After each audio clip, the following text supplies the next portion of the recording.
நோயாளிகள் பற்றி சித்த வைத்தியம் என்ன சொல்லுதுன்னு பார்க்கலாம் வாங்க. அவங்க அறியாமை அண்டு தவறான செயல்கள் தான் அவங்களோட நோய்க்கு காரணமாக.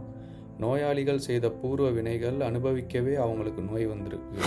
சரியான டாக்டராக பார்த்து சரி பண்ணிக்கலாம். ஆனால் நீங்கள் காசு தராமல் மருந்து வாங்கிட்டு வந்தால் உங்கள் வினையும் தீராது, உங்கள் நோயும் தீராது.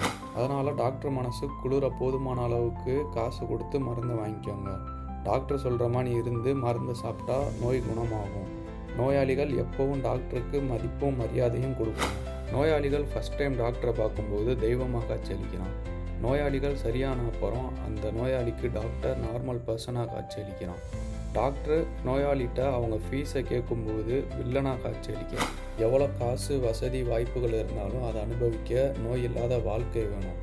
இன்பத்திற்கு, நிம்மதிக்கு, மகிழ்ச்சிக்கு அடிப்படை நோயற்ற வாழ்க்கை அப்படின்னு நான் சொல்லலை, நம்ம சித்த மருத்துவம் சொல்லுது. இந்த மாதிரி சித்த மருத்துவம் சீக்ரெட்ஸ் தெரிஞ்சுக்கணுன்னா நம்ம விஏ பர்ஸ்பெக்டிவ் சேனலை சப்ஸ்கிரைப் பண்ணிக்கோங்க. அப்புறம் நெக்ஸ்ட் வீடியோவில் பார்க்கலாம்.